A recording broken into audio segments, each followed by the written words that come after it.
Sobrang nakakaya na po kasi sa inyo eh. Oo, Aaron, totoo lahat ng yon.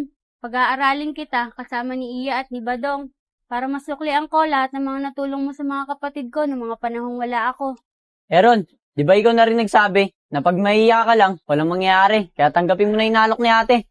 Sige, tatanggapin ko. Kahit sobrang nakakaya na. Pero ate, pag natapos ako ng pag-aaral, babawi ako sa'yo. Sa ngayon, wag mo na munang isipin yon. Ang mahalaga, makapagtapos kayo ng pag-aaral at matupad niyo yung mga pangarap niyo.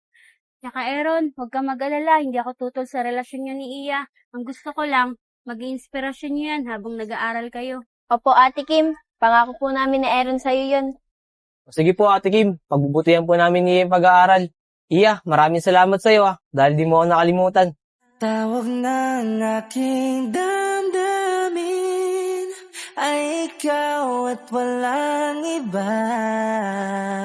Ang lahat-lahat sa akin ay ikaw lang talaga. Aaron, ano ka ba naman? Noong mga araw nga na hirap kami ni Kuya. Di mo kami pinabayaan. Ngayon pa kayang nasa maayos na kalagayan na kami. Puso'y wag paluluhain, ang pagsama ko'y dinggin. Ano ka ba naman Iya? Hindi kita papabayaan. Alam mo naman na mahal kita. Tunay na tunay, mahal ka sa akin. Ate Kim, maraming salamat po Sobrang nabusog po ako. Ano ka ba naman, Aaron? Wala yon. Tara, punta tayo ng Gaisano. Bibilan kita ng mga damit, pati na rin yung mga kapatid ko. O sige po Ate Kim. Sige, tara.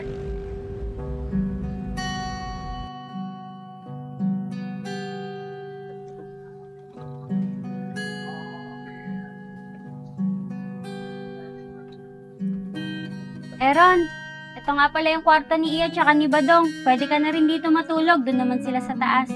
Sige po ate Kim, okay na po ako dito sa sopa. Maraming salamat po Aaron, gusto mo ako na lang dito sa sopa, tas dalawa na lang kay Nia doon sa kama. Malambot doon. Ano ka ba naman, Badong? Lagi mo nalang binibiro yung kapatid mo. Tsaka bawal pa yun sila magtabi. Alam mo naman, di ba, na magtatapos pa yun sila ng pag-aaral. Ate, ganyan po yan si Kuya. Lagi po akong binibiro nan. Hoy Iya, binibiro lang kita eh. Ate, binibiro ko lang yan si Iya. Sumbungero ka no. Sige na, tama na yan. Saglit lang, may kukunin lang ako.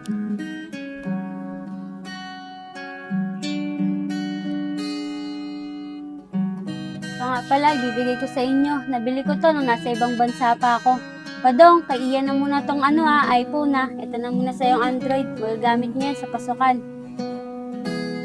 Ate Kim, salamat po Ngayon na lang po ulit ako nagka-cellphone. Ate Kim, maraming salamat dito May magagamit na rin po ako sa darating na pasukan. Ano ba kayo? Wala yon. Tsaka sa susunod na buwan, baka bumalik na ako sa ibang bansa pagkatapos ko kayong ma-enroll. Kasi nandun yung trabaho ko eh. Alam niyo naman, di ba? Hindi pa ako pwedeng tumigil sa trabaho kasi nag-aaral pa kayo. Bakit, Ate Kim? Ano ba po yung isa niyong sasabihin? Di ba nga, sa susunod na buwan, baka umalis na ulit ako. Gusto ko na magdagat tayo. Ang tagal ko na rin kasi hindi nakakapagdagat eh. Sige po Ate Kim, gusto ko po yun. Alam niyo po ba, lagi na lang po kami sa ilog na iligo ni Iya. Kaya nga po, Ate Kim Ate Kim, baka pwede po isama po natin si Aaron. Ayun lang ba? Oo naman, Iya. Isasama natin yan si Aaron dahil pamilya na rin natin siya. Ate Kim, maraming salamat po Aaron, narinig mo naman siguro yung sinabi ni Ate Kim. Kasama ka bukas. Sige po ate Kim, maraming salamat po talaga. Walang anuman, Aaron. Sige na, magpahinga na kayo. Magpapahinga na rin ako sa kwarto ko. Maaga pa kasi tayo aalis bukas eh. Sige po, Ate Kim. Tara, Kuya, magpahinga na tayo. Aaron, magpahinga ka na rin dito Sige Iya.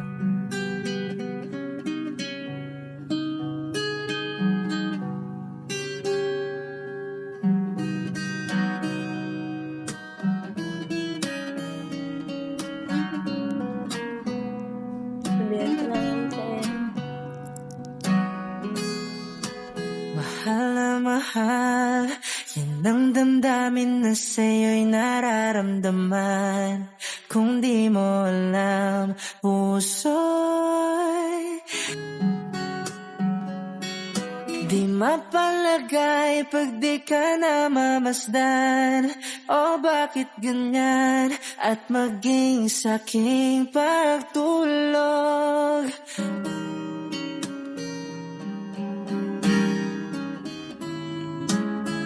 Tara, doon tayo sa second floor. Nandun yung cottage natin.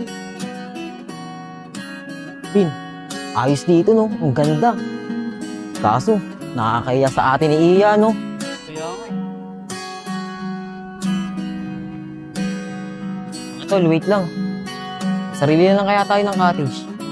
Mas mabuti nga, Nel, kasi kahit ako, naiiyak ako sa atin ni Iya. O sige, hanapin na lang natin yung may-ari. Oh, Aaron, saan pupunta yung mga kaibigan mo? Tawagin mo nga. Mga tol, saan kayo pupunta? Ron, magbubukod na lang kami ng cottage. Nakakaya kasi sa atin ni Iya eh. Ano ba kayo? Kaibigan kayo ni Aaron, kaya welcome kayo dito. Huwag na kayo mahiya.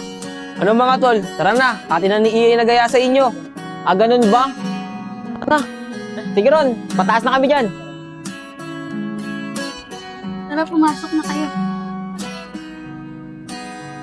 Iya Badong, pag gusto niyo na magpahinga na kayo. Hanggang bukas pa naman tayo dito eh. Ate Kim, hindi na po muna ako magpapahinga. Nakatulog naman na po ako sa service natin kanina eh.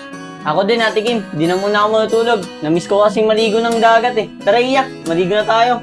Mamaya na kuya, hintayin ko muna si Aaron. Ay Badong, mag-iingat ka dyan ha. Sige po, Ate Kim. Tara na mga tol, arkila pa kayo ng cottage. Eh malaki naman yung inarkila ni Ate Kim na kwarto. Kaya nga Ron eh, nakakaya kasi. Tsaka biglaan. Okay sana kung ikaw yung gumastos. Kaya nga, Ron. Tsaka may pambayad naman kami dito ng cottage eh. Para hindi lang nakakaya. Ano ba kayo mga tol? Si Iya talaga nagaya sa inyo na sumama kayo dito. Kaya walang problema sa atin yun. Ah, ganun ba Ron? Sige na nga. Tara, tara na.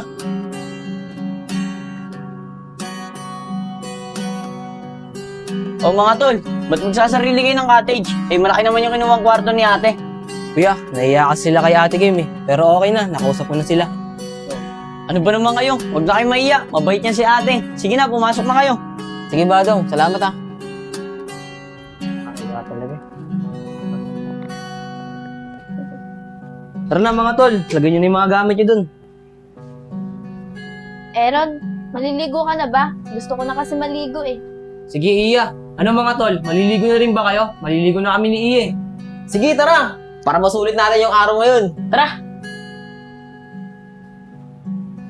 Ate Kim, maliligo na po kami ni Aaron. Kasama po yung mga kaibigan niya.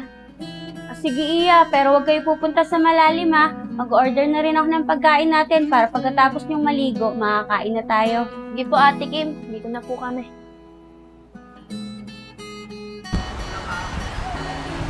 Tara mga tol, dun tayo oh. Mga tol, sa mababaw lang daw tayo, sabi ng ate ni Iya. O sige Ron, kahit naman ako eh, sa mababaw lang din ako maliligo kasi di naman ako marunong lumangoy eh. Tara na, tara!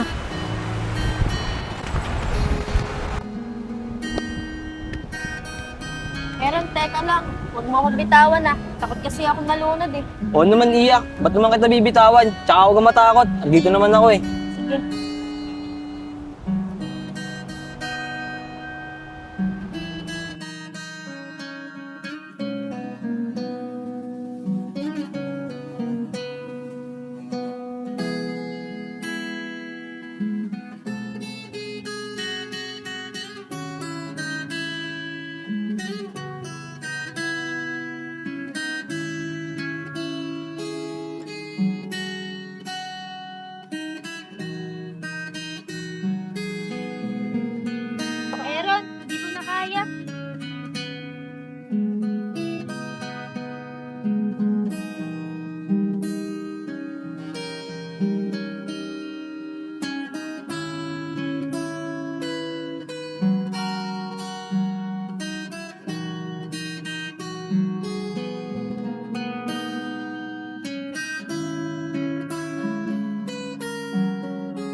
Tara, Iya. Lapit tayo sa kanila.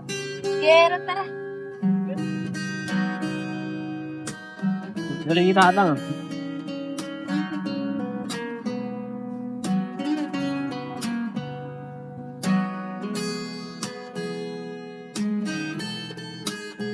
Masaya ako dahil nadala ko yung mga kapatid ko at mga kaibigan niya kahit sa simpleng dagat lang.